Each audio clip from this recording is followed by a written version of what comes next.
Hello to everyone in the internet. Today's a heavy episode.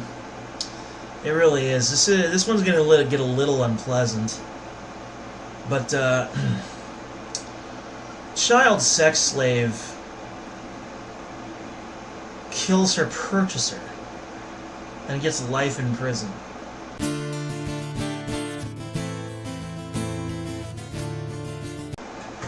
Okay, I will now read you the article. See, this is from News Punch, where mainstream fears to tread. I should visit this website more often, maybe make this my new source. See, child sex slave who shot her purchaser, sentenced to 51 years in prison. The Tennessee Supreme Court has ruled that a woman who killed a man in self-defense when she was a child sex slave must serve more than 50 years in prison before she is eligible for parole. Kintoya Brown was convicted of first-degree murder in 2004 for the death of Johnny Mitchell Allen, a man who purchased her as a sex slave when she was an underage teen. Brown said the reason she killed Allen was due to fearing for her own life, after discovering a gun in his room. In the trial, Brown said she resisted Allen's sexual advances after discovering the weapon, and when Allen reached under his bed during the altercation, she reached into her purse, grabbed her gun, and shot him in self-defense. State prosecutors told a different tale, which involved a plot by the child sex slave to go to Allen's house with the intention of robbing and killing the 43-year-old Nashville native. In spite of Brown's defense, she was found guilty of first-degree murder and sentenced to life in prison. At her trial, Brown said her victim, Johnny Mitchell Allen, purchased her for sex and drove her to his house. Grit Post reports, because she was sentenced to life in prison after July 1st, 1995, Tennessee state law states that anyone sentenced to life in prison must be incarcerated a minimum of 51 years before coming up for a parole hearing. The Tennessee Supreme Court's 5 justices unanimously ruled against Brown, who appealed the sentence because she was a juvenile at the time she committed the crime, which would make her sentence unconstitutional based on a 2012 ruling by the U.S. Supreme Court that says juvenile offenders can't be given life sentences without the possibility of parole. The court responded by noting that Brown was only given a life sentence, not a life sentence without the possibility of parole, which invalidates Brown's lawsuit. Brown's cause has gotten the attention of numerous celebrities such as Kim Kardashian West and Rihanna, who have advocated for her to be freed from jail due to the circumstances of her case. The story went viral on Twitter, where users used the hashtag #FreeKintoyaBrown to spread the word about her case and plead for mercy on her behalf. During a clemency hearing in May, the Tennessee Board of Parole was split 3 different ways when a recommendation was given to Governor Bill Haslam R., a Republican. 2 voted for clemency, 2 voted against it, and 2 voted to reduce her eligibility for parole to 25 years. The case is now with the U.S. 6th Court of Appeals, which asked Tennessee Supreme Court to weigh in on the matter.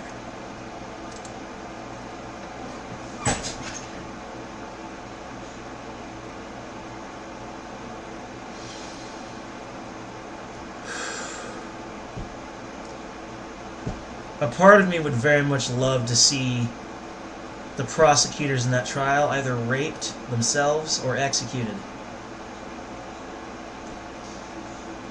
But if we were to go eye for an eye, then we would all be blind and toothless.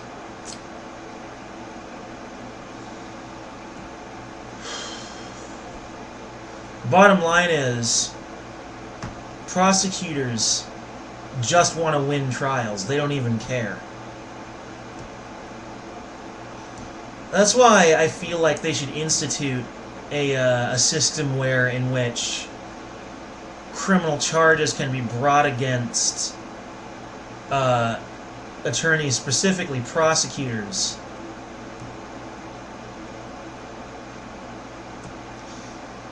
for when they make any sort of attempt to try and distort the truth. Imagine the scenario where the prosecuting attorney takes the story of the defendant and uses a mix of hyperbole and other such tactics to try and sort of restructure events to make it look like they were guilty. Because they do it. I've seen it happen.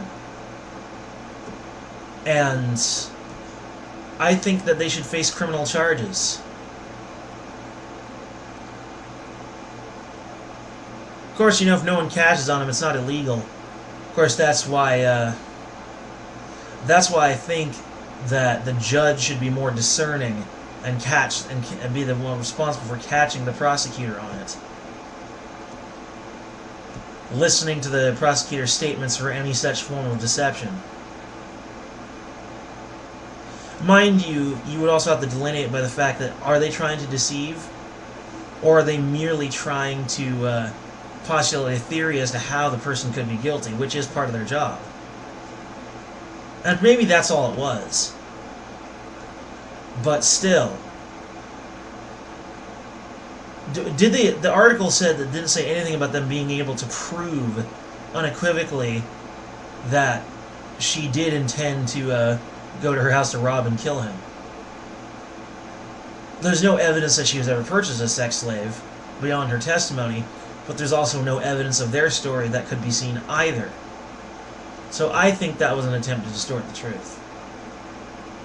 She had the right. She was going to be raped, possibly even killed. She had the right. When it comes down to you or them, make it you. You have the right to defend yourself, if necessary, lethally.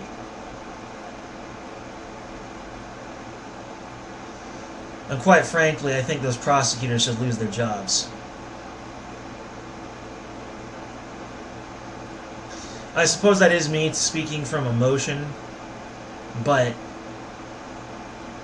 how do you get a story like that and then present it and get the sentence you want without evidence that could be seen? There was no evidence in that article. I looked. They didn't discuss the prosecutor's evidence at all. Maybe you can, like, find footage of the trial, but still, that's just... Maybe I'll look into it later on. Right now, we've got other stories to cover. But as far as I'm concerned, she was in the right. The U.S. rate of obesity sets new highs. This has been being tracked for 29 years. And now they are reporting that 31.3% of adults are obese. 31.3%. That's a pretty large minority of the adult population.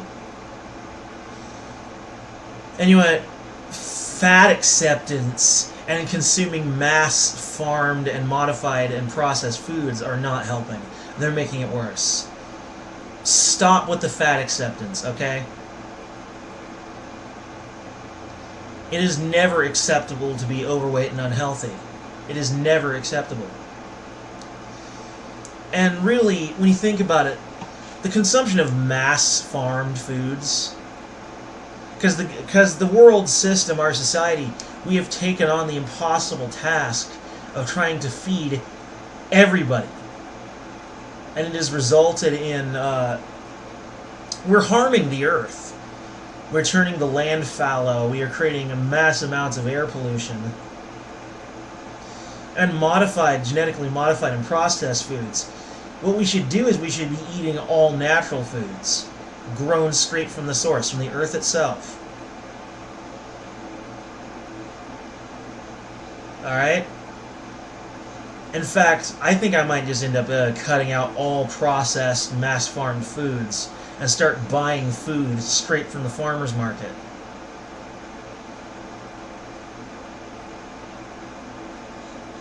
When I can.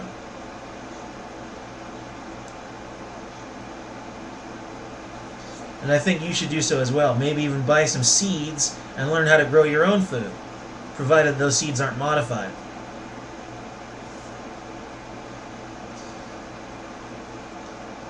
Bottom line is, the solution to the problem is just learning to eat natural, homegrown food and just using your body. I'm not talking about going to the gym and getting buff and looking like a god. Just use our body the way our ancestors did. You know, go out and go for a walk. Just daily physical activities, chores and shit. Stuff that'll keep you healthy and in shape. Just regular stuff. Chop some wood for a fire. If you're into swords like I am, go buy like a nice sword and then set up things on a sawhorse and just hit stuff all day. Don't need your low carb, high exercise lifestyle. Just use your body.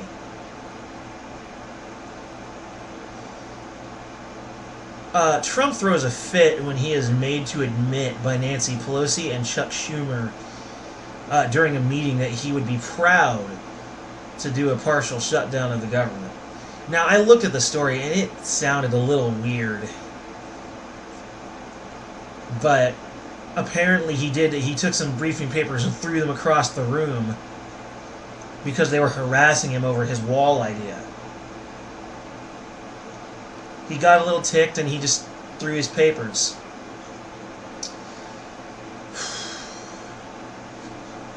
Naturally, I think the Democrats will try to use this to make him look bad. Although if you look at the activities of his actual presidency, he's a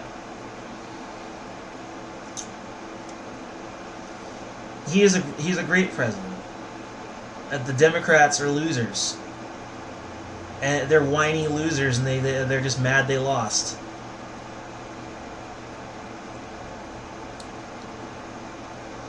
Sure, maybe he would be proud to do a partial shutdown of the government. That would give him the feeling that his actions have weight, and I think we all enjoy that feeling.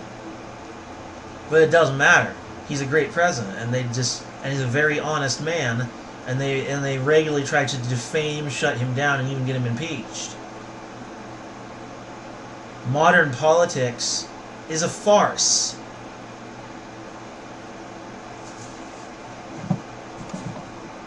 Because the Republicans aren't much better anymore.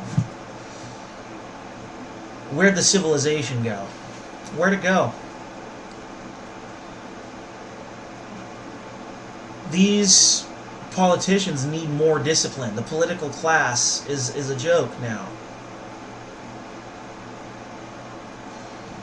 4 high school girls mistake a message about the release of Super Smash Bros. Ultimate to mean that the boy who wrote it was going to shoot up the school, which police then investigated. These girls are apparently so ignorant that I don't know. I thought they mistook the logo of Smash Brothers for like the crosshairs of a gun, like in a shooter. They somehow interpreted that as meaning he was going to shoot up the school. But there was nothing in that message that even remotely indicated that. So in other words, they literally just projected that into it somehow. Either that or they just didn't know what the symbol meant and they thought it was like some underground symbol for shooting. The kid took to the principal and they talked about it and she thought the issue was over. But then the rumors started going around that someone was going to shoot up the school. It started rumors. The girls didn't listen and they started rumors. So the police had to investigate. They asked the kid, and it was just an announcement of Smash Bros. Coming out. It was created for excitement for Smash Bros. Ultimate. Yeah, this is what happens when people who are ignorant of something in culture basically go out on a limb and start spreading rumors and shit. This is how rumors get started. Alright? We need to learn to not just jump to the first conclusion we think of, and instead we need to learn how to, to examine more. Like, ask the kid, okay, what does this mean? The girl should have asked him that, and they would have learned. Instead of going on a limb and it's like, oh, he's going to shoot up the school. Ah! I realize everyone's on edge because of all the school shootings, but still. This is literally like one of the dumbest things I've ever heard. A Palestinian 4-year-old boy was shot dead, shot right in the eye by Israeli troops after a border altercation. The Palestinians were making a demonstration and the kid was nearby and just straight through the eye. It's a terrible tragedy. Absolutely. Like I said, they need to make peace and hammer this out. Come to an agreement.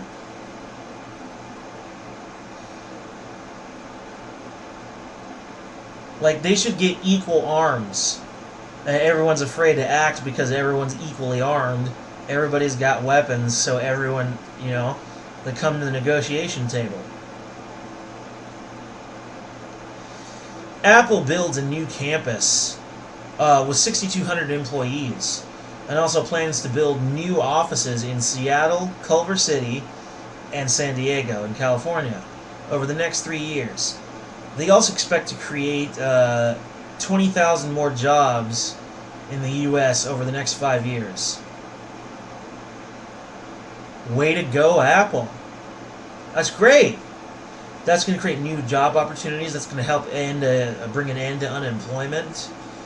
That's going to bring a lot of room for growth, and this is going to be good. And hopefully they build this new campus in a location that doesn't take away from small businesses, and, you know, could become a monopoly. Otherwise, I think the government should come along and bust them up a little. Keep the market competitive. But this still will create a lot of employment opportunities. A great many, in fact. So this should be good, depending on where they decide to build the campus.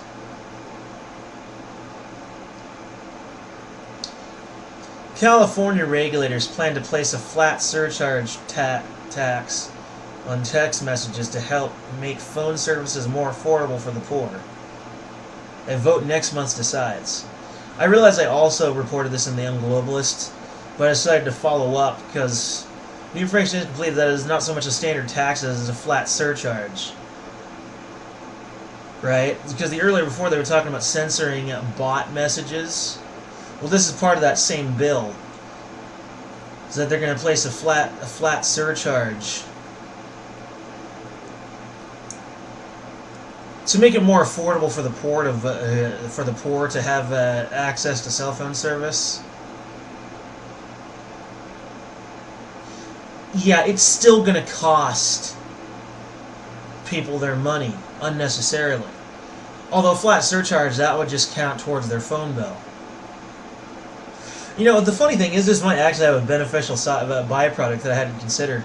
It just occurred to me. What if this could actually keep people from, text less? Stop texting and actually talk to people. I've often said that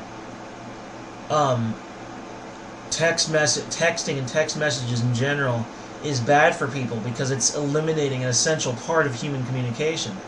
You're not making that connection to a voice or to an eye or to a pair of eyes.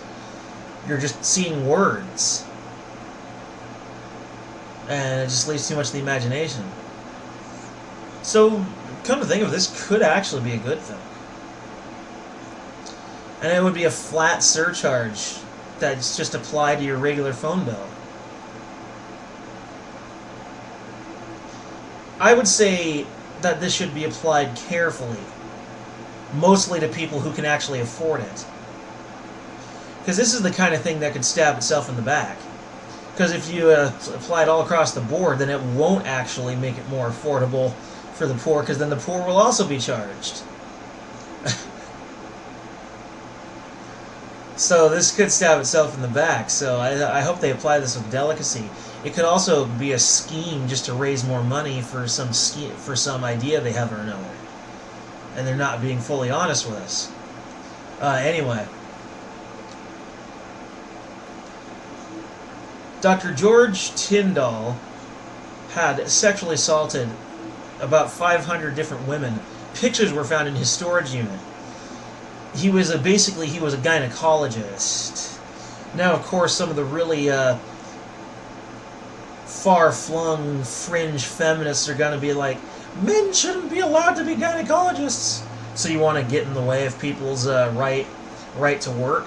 You want to eliminate opportunities for self-sufficiency? You want to keep them from a particular area just because they're men, and as a result they might not be able to get a job. I understand if he sexually assaulted a 5-year-old woman, I get that. But at the same time, you don't apply a punishment for him to all men. But I know some of them would say that. No, what we should do is we should make it easier for women to come forward so that this shit gets discovered early on. We should try and make it a little easier. We should try to encourage women more to speak up. And teach women that due process is not a bad word. We're not calling you a liar. We're just saying that in the event that there could be a woman out there who is genuinely lying, that a man's life is not destroyed by it.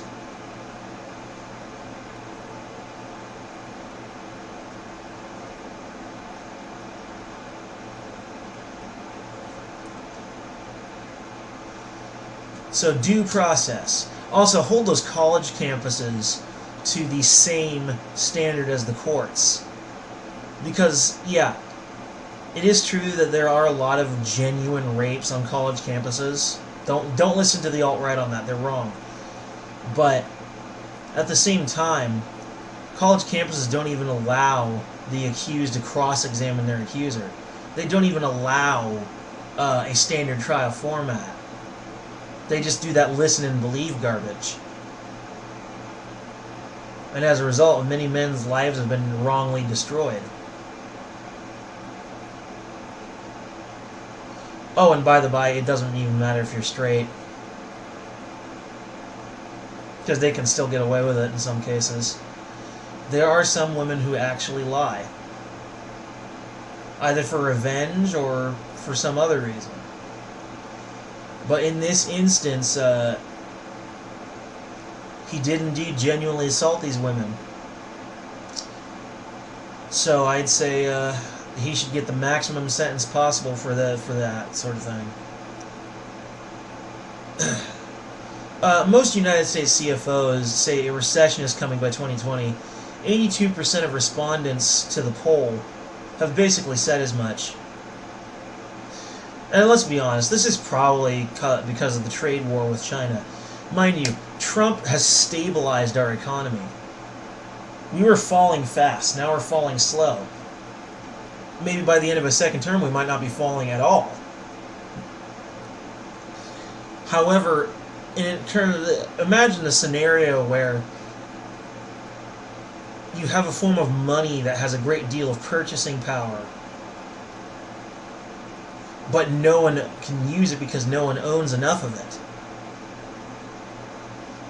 Because the stock market has fallen and ownership of vital industries has gone down. Because of this ridiculous trade war. Trump may end up putting us into a recession, which could end up becoming the biggest stain on his career as president.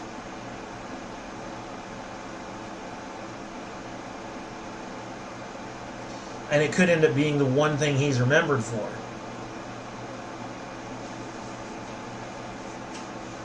Which I hope that is not the case.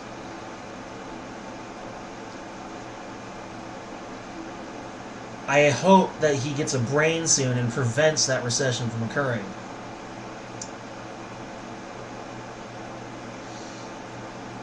Now, to lighten the mood a little, a western town in Germany now has chocolate roads due to a major spill. You know what they say about Germans and how much they love their damn chocolate?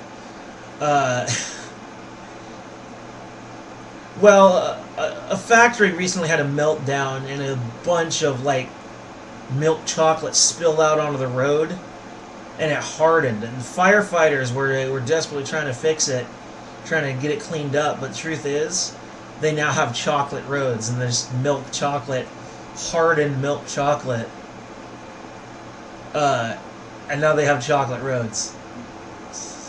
Get me over there and I'll eat the roads for them. I'll gobble it up and then they won't have to worry about it anymore. Yeah, no, I would say something like that. I'm screwy. I really like my chocolate. The National Enquirer owner admits to assisting Trump's campaign by paying Playboy star Karen McDougal for the rights to her story concerning Trump, and then suppressed it until after he was elected. So no, did Russia help him win the election? Probably not. Did the National Enquirer help him win the election? Yes. Did he ask National Enquirer to help him? No. He probably wouldn't even approve of it. So then why didn't he object sooner? Well, why didn't he object during? Well, because he was probably very focused on his campaign. It would be a big distraction. And he probably did complain about it, and then they just didn't respond to his complaints. It's like, we're doing what's best for you, Donald, like it or not. The National Enquirer has little in the way of principle. They have no principles. It's the National Enquirer.